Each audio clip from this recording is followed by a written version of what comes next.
Bienvenidos, esto es Radio Sefarad y estas son las noticias. Comenzamos con los titulares de hoy. El Pentágono compra a Israel 2 baterías antimisiles cúpula de hierro. Jordania critica que un ministro israelí proponga renegociar la prohibición de rezo para no musulmanes en el Monte del Templo.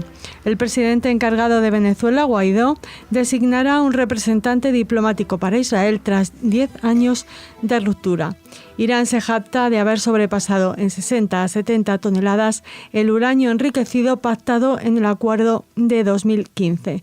Estas son las noticias de esta primera parte del informativo, unas noticias que comenta Jorge Rosenblum. Hola, Jorge. ¿Qué tal, Raquel? Después les esperamos en la agenda cultural. Comenzamos. El Departamento de Defensa de Estados Unidos, el Pentágono, finalizó la compra de 2 baterías antimisiles cúpula de hierro producidas por la firma israelí Rafael. La intención es usarlos para la defensa provisional de misiles de crucero, como parte de un programa más extenso de defensa pasiva ante cohetes, artillería y morteros, además de drones y misiles crucero.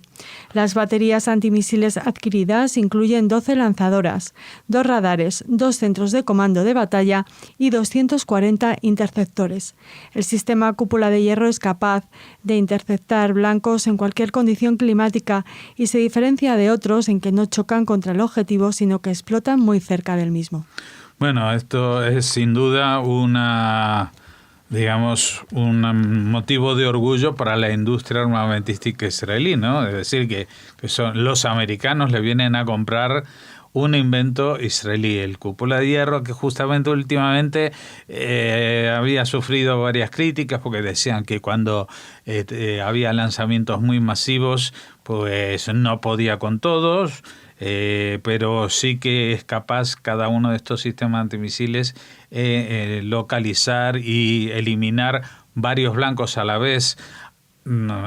Todo está basado en un sistema conectado a un satélite que detecta el momento del lanzamiento, la dirección del lanzamiento y prevé en milésimas de segundo el lugar del impacto. Y en ese caso, si en base a un mapa que tiene, si va hacia una zona poblada, hacia una aldea o una ciudad o lo que sea, pues dispara un antimisil, o si va a caer en campo abierto, no lanza interceptores. ¿Para qué lo quiere Estados Unidos? Bueno, en este momento dicen que lo compran efectivamente Estados Unidos. Si Israel tiene desplegado 7, 8, pues Estados Unidos con 2 no hace nada. Es más bien para probar qué tal funcionan, porque están funcionando mejor que aquellos sistemas antimisiles de los años 80, los Patriot, que en su época pues eran bastante conocidos, pero que justamente se basaban en que tenían que impactar en el otro misil para desviarlo, ¿no? Y no siempre lo lograban, y la climatología influía mucho. En este caso, estas 2 cosas están superadas. Estados Unidos, al parecer, está desarrollando toda una infraestructura contra este tipo, lo que se llama una defensa pasiva, es decir, todo lo que ataque a la población, cohetes, artillería, morteros, drones y misiles de crucero, que son los que se lanzan, entiendo yo, desde el mar. El tema es que de todos estos, pues se han puesto, digamos, a experimentar con un par de sistemas que para ellos no es nada, pero para Israel es un gran espaldarazo para la industria Rafael, porque como les entusiasme a los americanos, pues la lista de compradores va a ser muy amplia, ¿no? Así que, bueno, digamos, nunca es una buena noticia el tema de hablar de las armas, pero cuando estamos hablando de armas de defensa pasiva, sí que es una muy buena noticia, porque no son armas para atacar, sino para defenderse cuando eres atacado. Continuamos. El Ministerio de Exteriores de Jordania criticó duramente al ministro de Seguridad e Interior israelí, Gilad Erdan, tras declarar que es hora de que se permita a los judíos rezar en el monte del Templo de Jerusalén y que el statu quo actual es una injusticia. Desde la liberación de la Ciudad Vieja por parte de Israel durante la Guerra de los 6 Días en 1967, los no musulmanes tenían prohibido rezar en el monte del Templo, que es el lugar más sagrado para el judaísmo y al que el Islam sunita denomina explanada de las mezquitas y dicen es su tercer lugar más sagrado, aunque el nombre de la ciudad no aparece ni una sola vez mencionado en el Corán. A pesar de la polémica, el ministro aclaró que se opone a que esos cambios se lleven a cabo en forma unilateral. Según el Tratado de Paz de 1994, Israel reconoce a Jordania como el custodio, aunque no soberano, del Monte del Templo y de los lugares sagrados de Jerusalén. Sorprendentemente o no, la diputada Tamar Zandberg del partido izquierdista Meretz coincidió en un mensaje de Twitter con la declaración del ministro en funciones, señalando que los judíos tienen derecho a rezar allí, pero la mejor manera de garantizar la libertad religiosa es mediante un arreglo diplomático. Sí, es que encima los jordanos se ofenden, pero vamos a ver. Quizás hay un pecado original en todo esto y vamos a remontarnos bastante en el tiempo, porque cuando todo el mundo sabe que en 1947 hay una partición, los judíos aceptan, los árabes no. Cuando se van los británicos en mayo del 48, pues se desata una guerra entre 7 ejércitos árabes, algunos vecinos y otros venidos de más lejos para barrer a los judíos de la tierra de Israel. No lo consiguen y después de más de un año de guerra lo que se consigue es un armisticio. Ni siquiera un cese de fuego definitivo, ni una tregua. Esas líneas de separación del armisticio es lo que se consiguió en medio de las batallas y nunca fueron reconocidas oficialmente por ningún país. Por lo tanto, cuando se habla de volver a las líneas verdes, de la línea verde reconocida de antes del 4 de junio de 1967, es una tontería, porque lo que estás volviendo es a una línea de armisticio de una guerra anterior. Es decir, tienes que abandonar los resultados de una guerra para conformarte con los resultados de otra guerra, ¿no? Bueno, vale, ¿qué pasó en el 49? Pues se firmó el armisticio y, entre otras cosas, como Jerusalén quedó dividida, hubo barrios que quedaron bajo control militar jordano y barrios que quedaron bajo control militar israelí o control israelí. En los papeles que se firmaron ante los representantes de todos los países y Naciones Unidas para este armisticio, los jordanos, entonces transjordanos, juraron, rejuraron y firmaron y se comprometieron al libre acceso a los lugares santos a los judíos. Es decir, ellos no iban a permitir que judíos viviesen en Jordania, en esos territorios, pero sí que tuvieran acceso a los lugares santos. Por ejemplo, el Cótel, el Muro de los Lamentos. Y durante los 19 años que estuvieron, desde el año 49 del armisticio a 18 hasta el 1967, no dieron permiso ni a un solo judío, ni aunque tuviera 200.000 años y caminara con 8 bastones. No se cumplió para nada lo pactado en cuanto a libertad religiosa.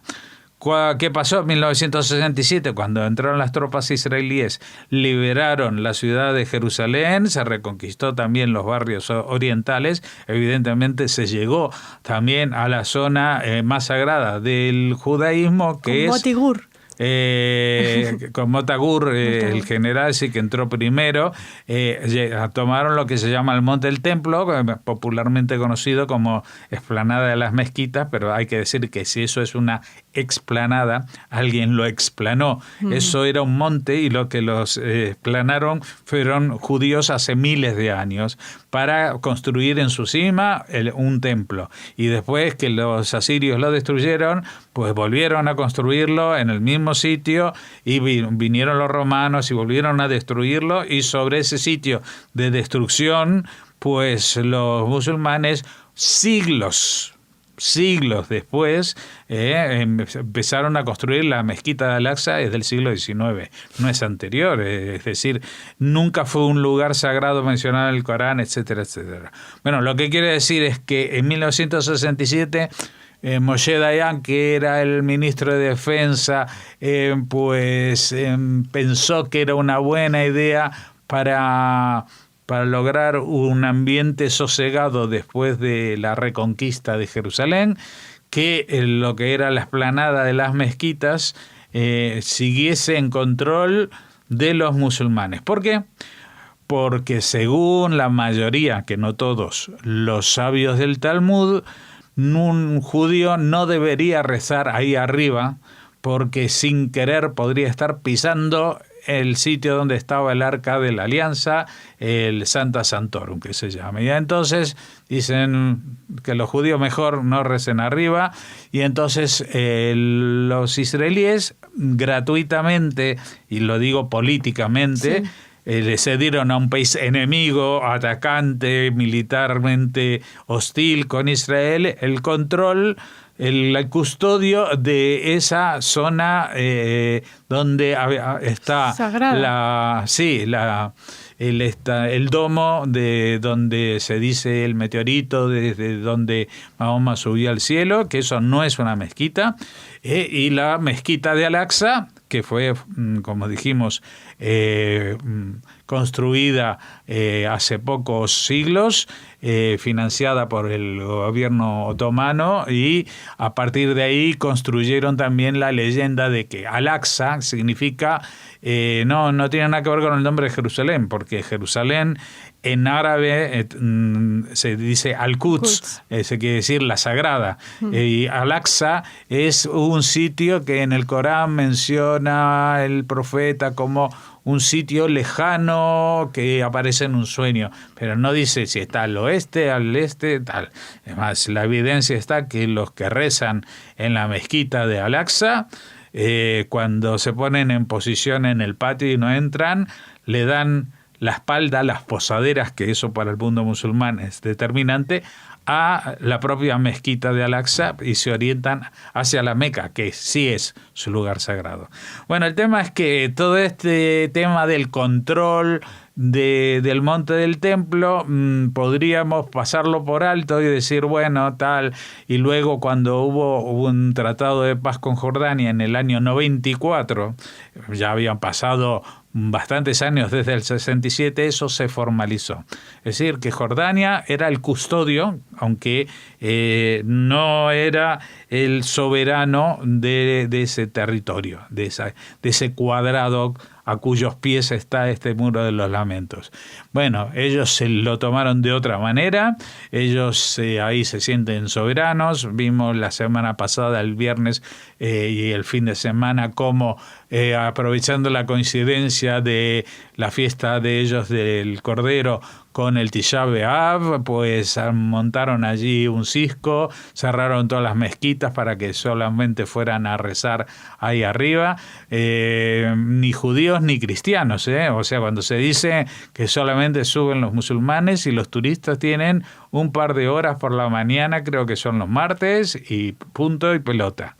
Bueno, alguien se atrevió a decir, oye, igual esto del status quo y que esto que el otro, habría que revisarlo porque es injusto. Y se le tiraron a degüellos protestas, ¿cómo? Y esto y lo otro. Bueno, uno puede decir, es que estos gobiernos de derecha, de Netanyahu y los ministros, pues resulta que Tamar Zandberg, que hasta hace pocos meses era la cabeza del partido más a la izquierda de Israel, de Meretz, dice, hombre, es que los judíos también tienen derecho a subir a rezar. Ella no va a defender las tesis de si en el Talmud dejan o no dejan, sino el derecho de que tiene cualquier persona a ir a rezar a un sitio que es público, ¿no?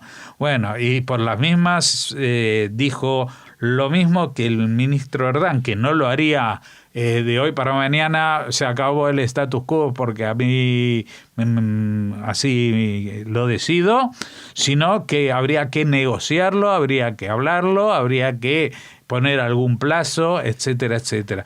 Pero esto es uno de esos temas que luego se utilizan como mechas incendiarias para levantamientos populares no ya en la Franja de Gaza, sino de los musulmanes del mundo, porque le dicen: los judíos quieren quitarnos la mezquita de Al-Aqsa, los judíos quieren quitarnos nuestros santos lugares, y ninguna de las dos cosas es cierta.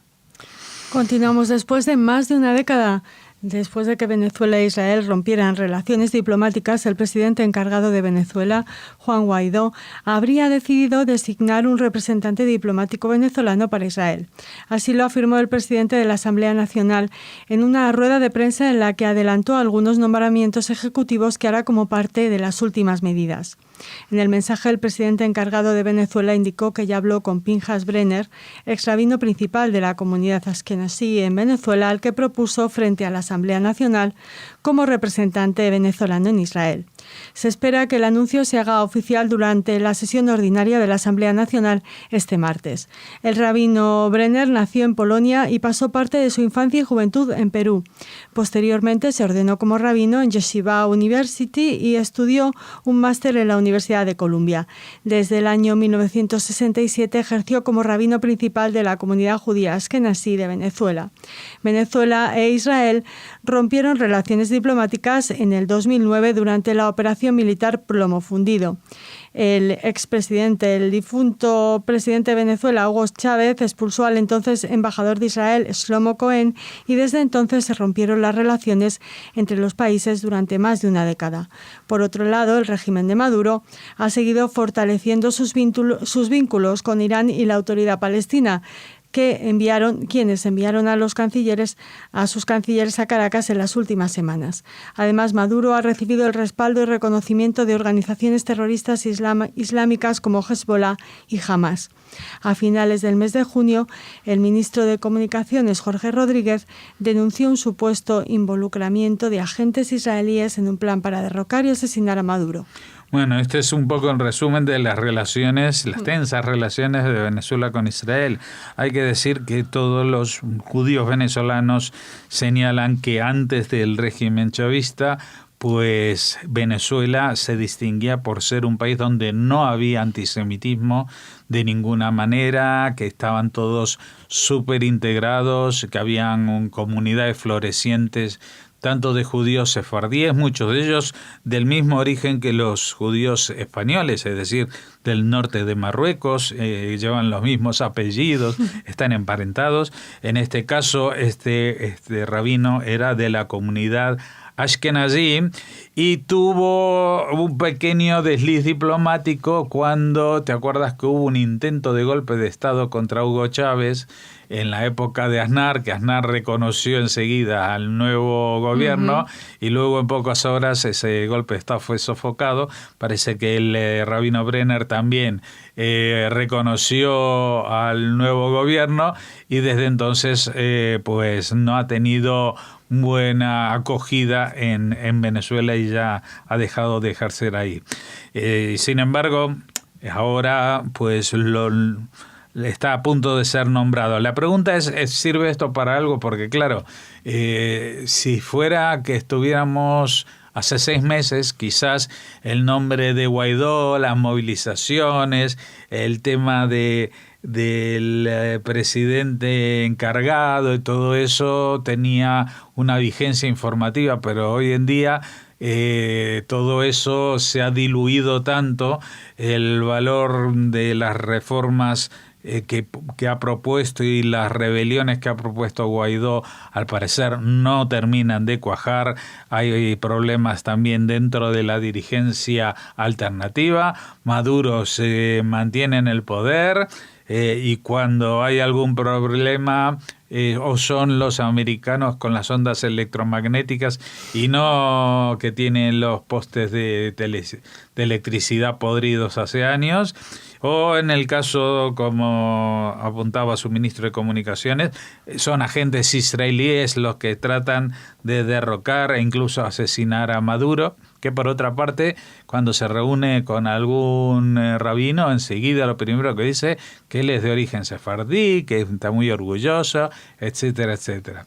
La situación para los judíos que quedan en Venezuela, porque ha habido, junto con muchísima población no judía, un éxodo tremendo de venezolanos, no solamente hacia países vecinos como Colombia y Brasil, sino también a Perú, Argentina, Estados Unidos, Estados España. Unidos, España, bueno, se han constituido incluso en un problema en muchos de esos países de Latinoamérica que no están acostumbrados a acoger esas masas de gente.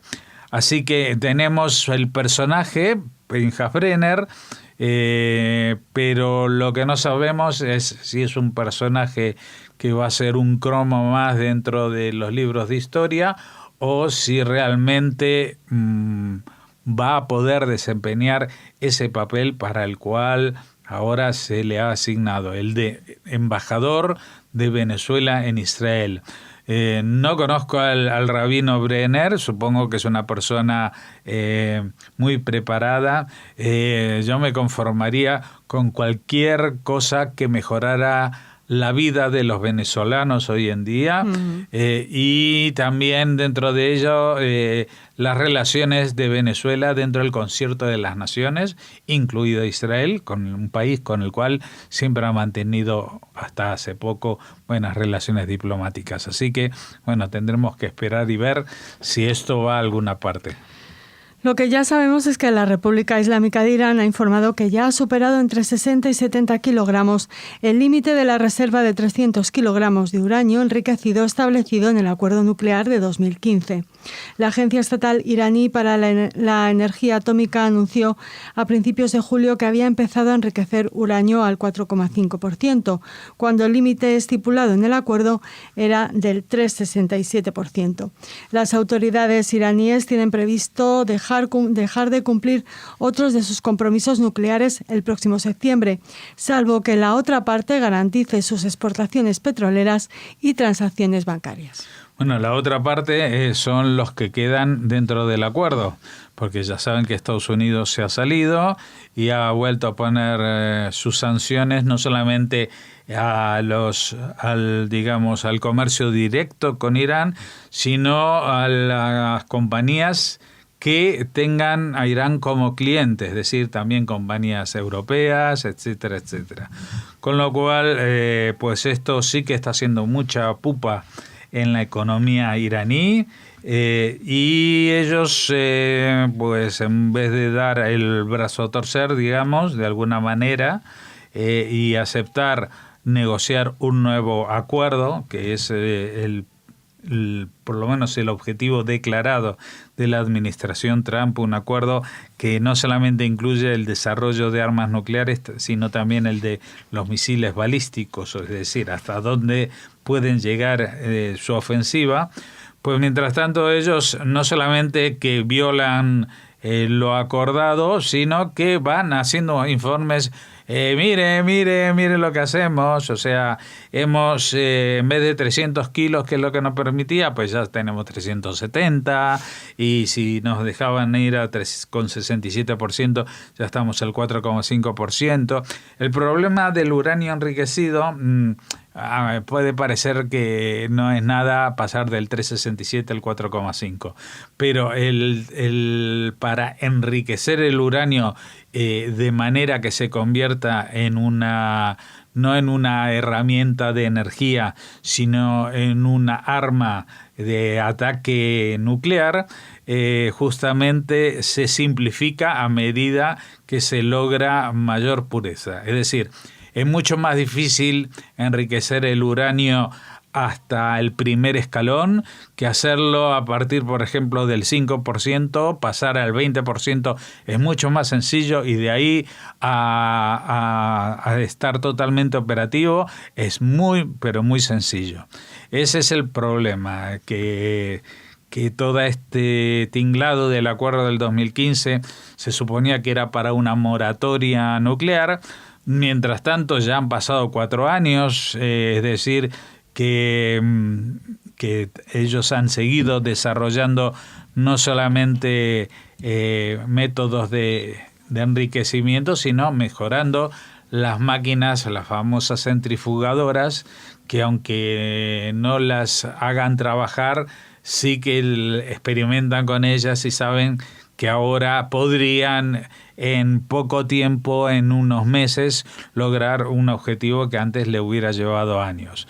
¿Qué es lo que va a pasar? Pues no sabemos, porque Irán está inmersa en una escalada cuasi militar con Occidente. Tenemos un portaaviones de Estados Unidos en el Golfo Pérsico, tenemos naves petroleros secuestrados por parte del Reino Unido, tenemos colaboración israelí de forma soterrada en interferencias en las comunicaciones, y tenemos al público que mira desde la orilla lo que está pasando ahí en el Estrecho de Hormuz, que son todos los Emiratos Árabes Unidos, Qatar, Bahrein, todos estos que están ahí justito enfrente y están esperando a ver qué pasa, porque igual si se pronuncian ahora, pues Irán los puede castigar demasiado duro. Pero si Irán da el brazo a torcer, no te quepa la menor duda de que ellos van a saltar a la yugular para quedarse con un cacho del imperio persa también. Esta ha sido la última información de esta parte del informativo. Volvemos ahora mismo con la agenda cultural.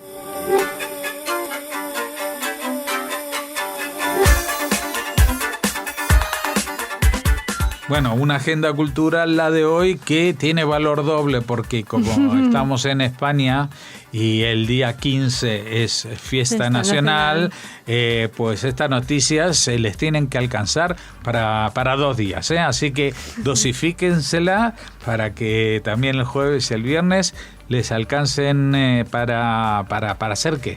Pues mira, para conocer una iniciativa preciosa que parte de la Embajada de Israel en Ecuador.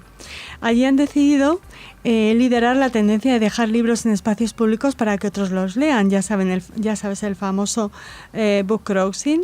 Uh-huh. Bueno, pues en este caso la Embajada de Israel en Ecuador lo que ha hecho ha sido dejar en espacios públicos, parques, lugares turísticos, plazas, libros de autores israelíes traducidos al castellano. Ajá, bueno, ese detalle está muy bien, porque si no los pobres ecuatorianos hubieran visto un libro en hebreo y han dicho, ¿y esto para qué? Sí, además que ha sido en diferentes ciudades del país, con más de 200 libros de literatura israelí en hebreo traducidos al español para que los ecuatorianos aprendan más sobre la cultura israelí.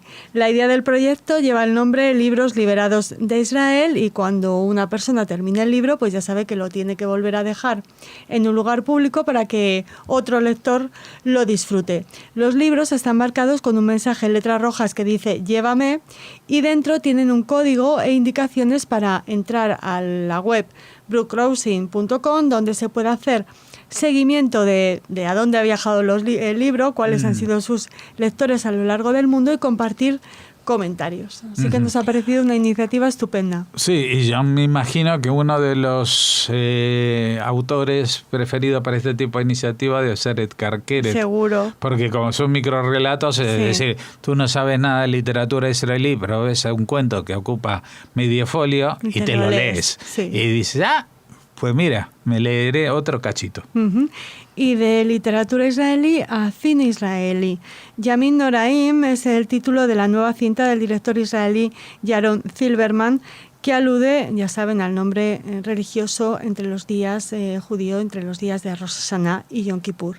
La cinta en la que Amir es interpretado, es una cinta que desde el punto de vista del asesino de Isaac Rabin repasa pues la historia de esos días en los que se asesinó al primer ministro israelí.